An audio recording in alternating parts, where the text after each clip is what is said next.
Bloomberg Audio Studios. Podcasts, radio, news. You're listening to the Bloomberg Balance of Power podcast. Catch us live weekdays at noon and 5 p.m. Eastern on Apple CarPlay and Android Auto with the Bloomberg Business app. Listen on demand wherever you get your podcasts or watch us live on YouTube.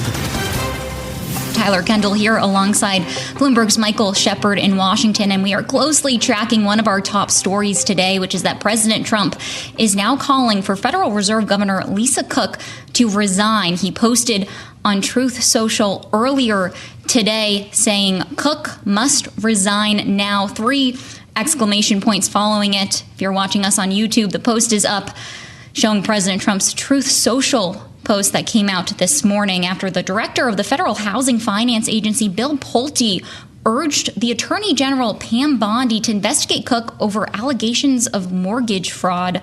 Important to note, no charges have been filed, and it is unclear if there will actually be an investigation. But Pulte's name might sound familiar because he's been one of the loudest critics when it comes to the central bank, including the man who leads it right now, and that's Jerome Powell.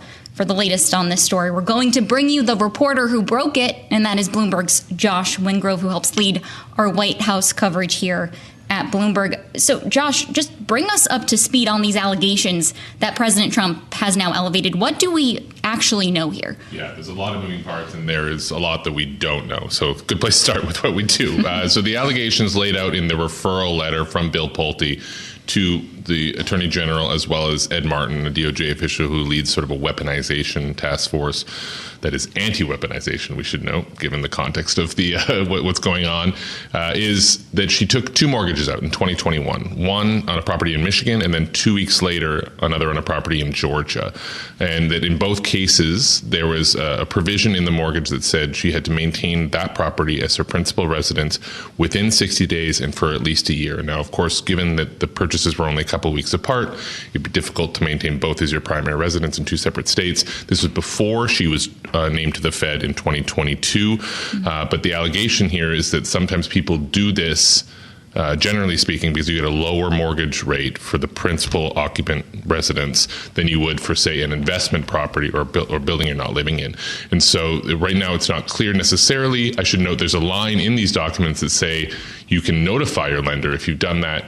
We've not heard from Lisa Cook yet. That's one of the big unknowns. It's not clear yet whether she did notify the Michigan lender or the Georgia lender about a change in circumstance. There is a third leg of this stool in the complaint as well, or the referral, which is that there's an apparent rental listing for the Georgia property. Again, rentals are treated also differently than if it's your primary residence. So there's some moving parts here, but fundamentally, Pulte is accusing her of potential fraud or mortgage fraud by presenting herself as living in these buildings when not actually having them as her primary residence. Of course, she was in Washington, certainly from 2022 onward. And so that's the allegation right now. The Fed has declined comment. DOJ has confirmed receipt, but declined comment. Lisa Cook has not said anything about it. Her current term, remember, she was nominated and then renominated to a full term, goes into 2038. So she's got quite a lot of runway left here. Now calls for her to resign, as well as Bill Pulte floating the notion that President Trump should consider firing her. Totally unclear, way too premature to say, A, whether the evidence would support that, or B, whether legally he'd have the power to. Josh, let's turn to Bill Pulte and his role in this. Tyler brought up him in the context of his complaints about Jay Powell and what the administration views as a slow pace in cutting interest rates. How does this fit in, and what is this beyond the scope of his role as head of the Federal Housing Finance Agency? This is certainly unusual for the FHFA director to be the chief attack dog, essentially. He's Powell's antagonist in chief within Trump land. He's been just going at him over and over and over, and Donald Trump hasn't seemed to have minded that. And now, one of the questions we have right now is, how did FHFA get their hands on Lisa Cook's mortgage documents? Why are they digging into that? Is it public information? Well, they're public documents, but I mean, is that the job of the FHFA director or the FHFA staff to, dig through the personal finances of the Fed board? It's unclear right now whether that's what's doing them or whether they had a whistleblower. Who knows? We just don't know right now. But right now, Pulte is certainly one of, if not the chief Powell antagonist, has consistently floated things like he hears Powell is about to resign or is under pressure to resign. And so this should certainly be viewed in part and parcel of two ongoing fights Trump has. One with the Fed, including with Pulte, pressuring Trump to lower rates and just broadly sort of rattling the Fed and certainly doing away with what were previously understood limits on, what the government can say or do about the Fed. The second is they've been going after Dem figures and Dem appointees over mortgage fraud specifically. This is sort of a thin edge of the wedge that they think that they can, get leverage on and in some case prove wrongdoing potentially. We've seen it with Tish James, of course, a big Trump foe. We've seen it with Adam Schiff, a big Trump foe, and now that is sort of metastasized over to the Fed as well with Lisa Cook, who of course is a Democratic appointee, but not a Democrat official in the way that Schiff and James are. Josh Wingrove, thank you for joining us, and thank you for all your great reporting. We'd like to now turn to our colleague Michael McKee, the senior international economics correspondent, who is in Jackson Hole now, awaiting the start of the closely watched Federal Reserve gathering out there. Mike, this is certainly casting a different feel and different vibe around the meeting. Will we expect the Fed at some point to address these complaints and allegations? So far, they have declined to comment. And also, Mike, are we expected to see Lisa Cook out there in Wyoming? Well, guidance from the Fed was that Lisa Cook, like the rest of the board, would be attending. This is, of course, Jay Powell's last symposium as the head of the Federal Reserve Board. And so they were going to come and probably pay tribute to him. We don't know if she still intends to come, but everybody's keeping an eye out for her. And it does cast a bit of a pall over this, but whether the Fed will comment or not isn't clear because these are just allegations. There is nothing proven, as Josh was pointing out, and this is a somewhat political effort by the administration. So the Fed may not have much to say about this at this point because I think one of the things the administration wants to do is make this a story, and the Fed is not going to want to contribute to that. Mike McKee in a windy Teton Village, Wyoming, flanked by the beautiful Teton mountain range. Mike, just very quickly, there's a very high legal bar here. If there were going to be any sort of effort to remove Lisa Cook, can you talk to us about the legal questions surrounding President Trump pressuring a Fed governor to resign? Well, the Federal Reserve Act says that governors can only be fired for cause, and the Supreme Court a couple of months ago basically said the way the Fed is set up means that the president can't just fire them even though other members of the administration have been fired and they had for cause clauses. Now, whether he would fire Lisa Cook or not is an interesting question because, as we know, Trump's relationship to the law is a little loose, and it might be a question of a target of opportunity where he could try to fire her, and if he loses in court, so what? But the ultra conspiracy, Tyler, is this. All of the Fed bank presidents get their contracts renewed by the board in February. And if Trump were to get 4 members of the 7-member board, they could, in theory, decline to renew any of those contracts, and the president could try to influence the selection of the rest of the Federal Reserve. Now, that's pretty far out there, not likely to happen. I don't think Chris Waller would go along. But if you want a tinfoil hat theory attached to this, that could be it.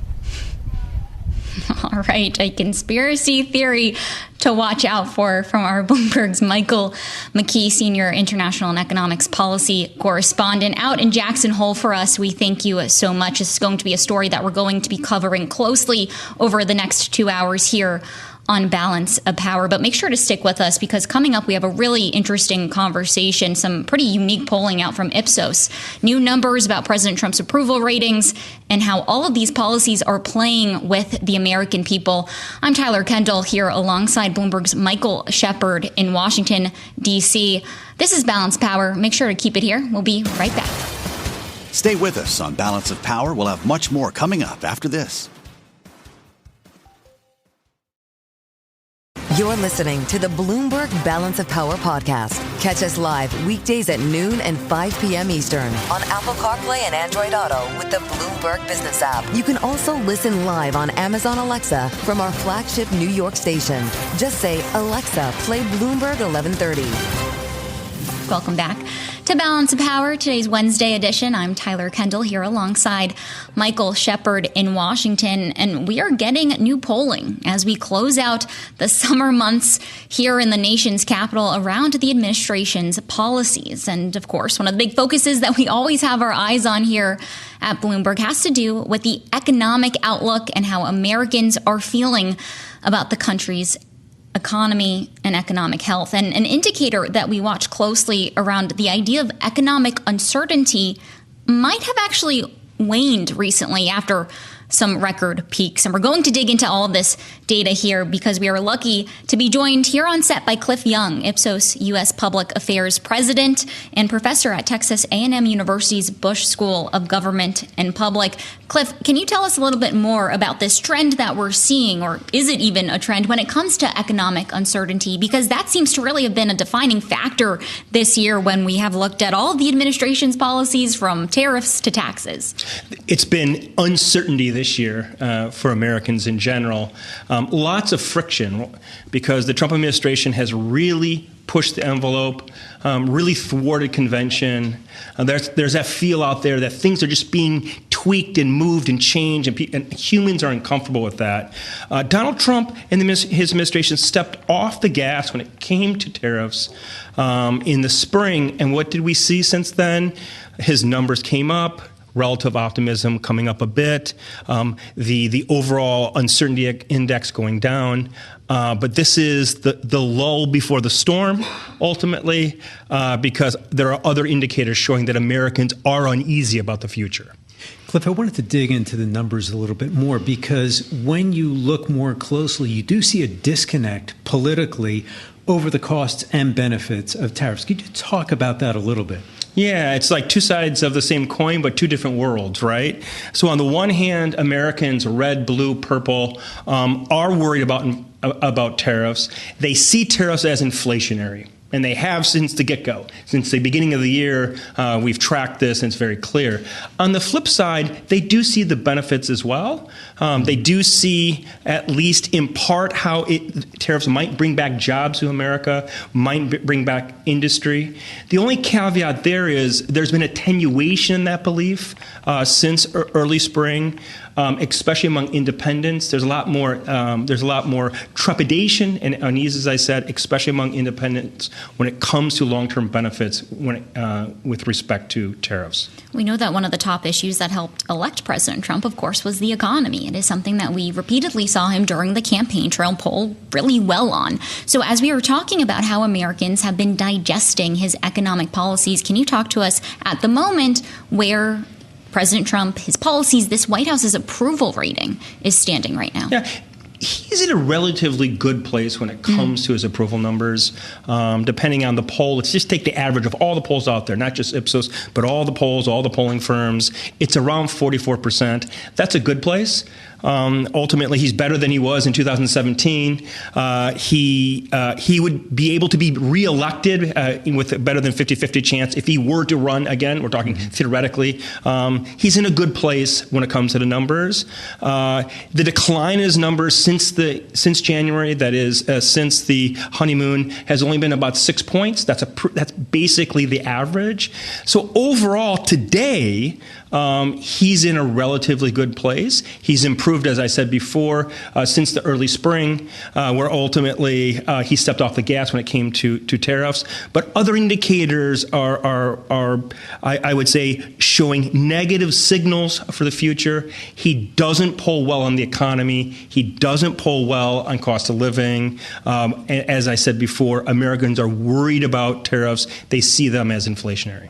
Let's talk a little bit more about that cost of living question. Do we see it trending more negatively as the tariffs really start to take that bite out of consumers' pocketbooks?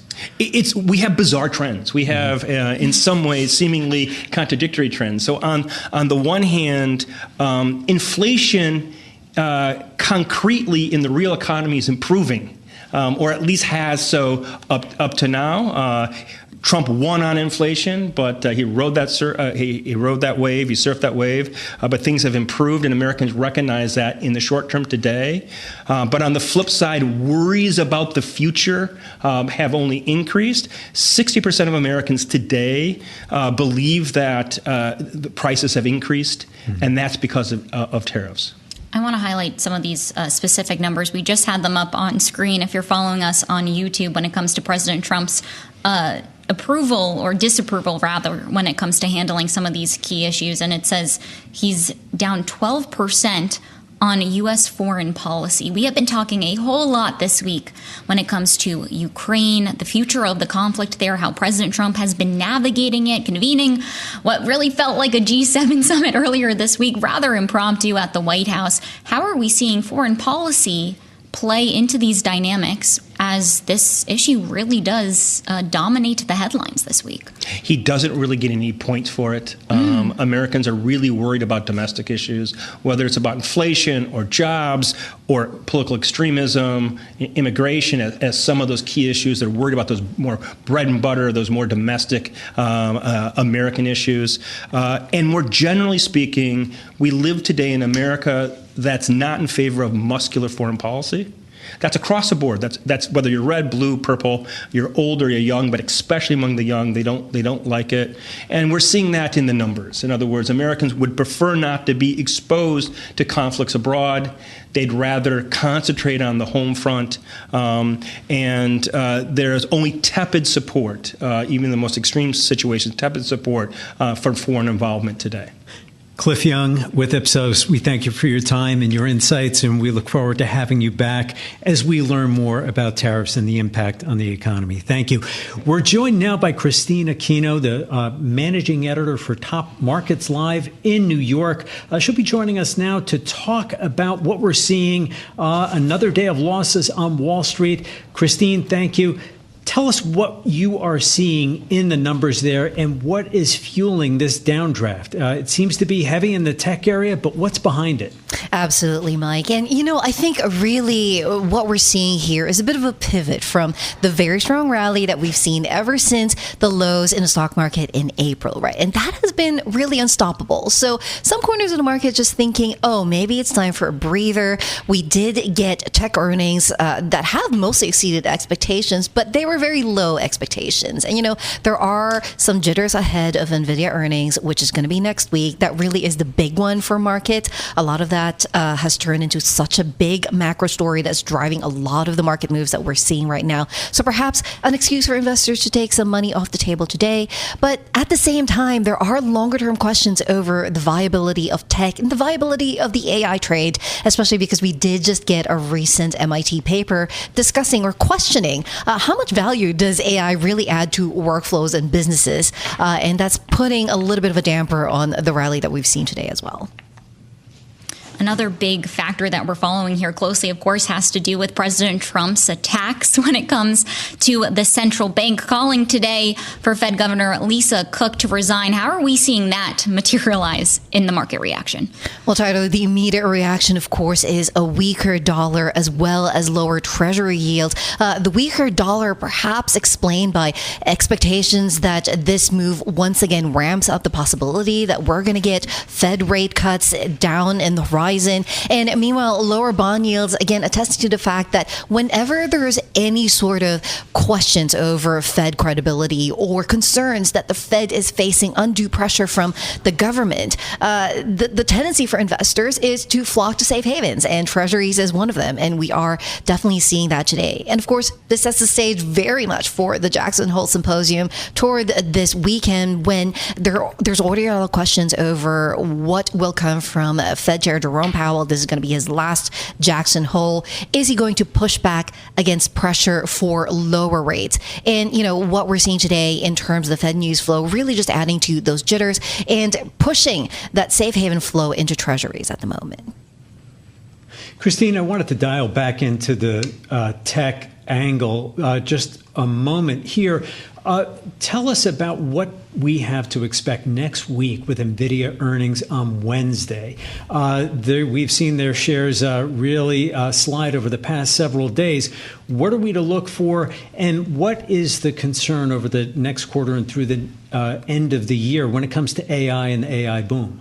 Yeah, absolutely, Mike. I mean, look, like NVIDIA earnings, very much still lofty expectations there. As of last reading, analysts were expecting an earnings growth of 44% and a 53% surge in their revenue to about $45 billion. Now, these are very, very high expectations. And the trend that we've seen with NVIDIA so far in their last few earnings reports is that they have beaten those expectations or at least met them. But then I think the concern is that we are increasingly getting into a market where just beating expectations to a reasonable degree is not enough. You have to beat expectations by so much to keep that momentum going. And that is the concern, essentially, is that, how much more momentum does NVIDIA really have in terms of beating those expectations and ultimately in its share price? And, what happens to NVIDIA is essentially what happens to the stock market, because it has such a huge grip on everything else that's happening that any small move in NVIDIA could create giant waves for the rest of the S&P 500. All right. Fantastic analysis from Christine Aquino, our Bloomberg Markets Live managing editor. We thank you so much. Stay with us on Balance of Power. We'll have much more coming up after this.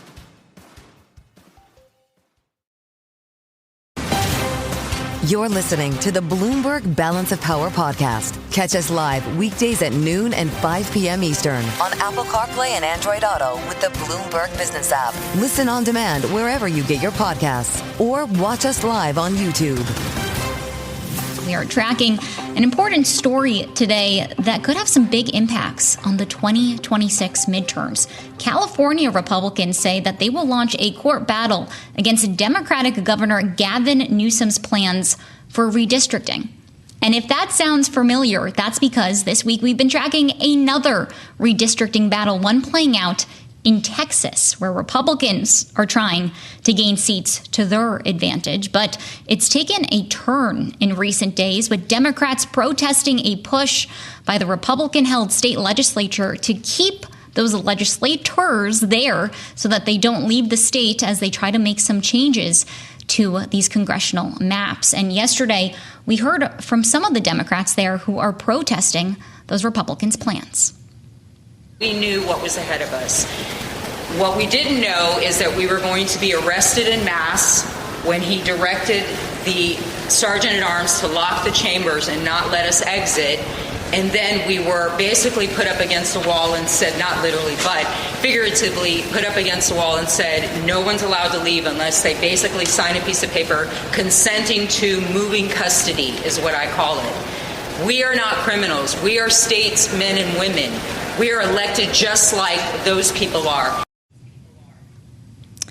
That was Penny Morales-Shaw, Texas State Representative, yesterday outside of the Texas State Capitol. And for more, we're going to bring in our political panel for their analysis here. Today, we're joined by Sarah Chamberlain, Republican Main Street Partnership President, and Matt Bennett, Executive Vice President at Third Way and a Democratic strategist.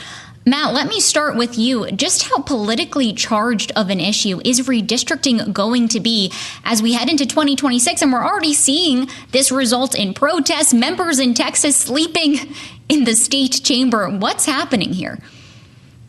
It's going to be an enormously politically charged issue. It already is. And let's be clear about why this is happening. There's only one reason, and that is because the Trump White House was worried about losing control of the House.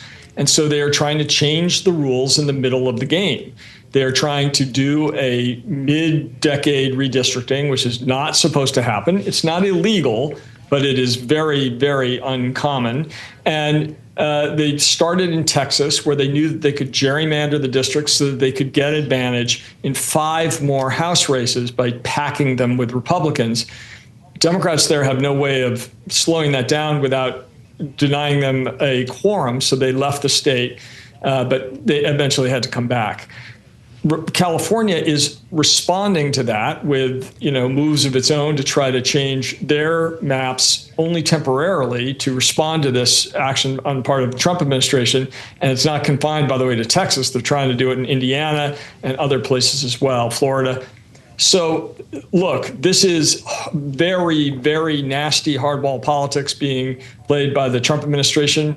You're seeing a response from Democrats in California and New York and elsewhere. No one knows how these legal battles will play out in California. The voters will have to decide in November whether they're up for this or not. But either way, it's an extraordinarily nasty way to start the 2026 midterm cycle. Sarah, is there a risk that this high-profile fight in Texas turns into a Pyrrhic victory of sorts for Republicans? In other words, they win the redistricting fight in the legislature, but end up alienating voters in Texas in the process.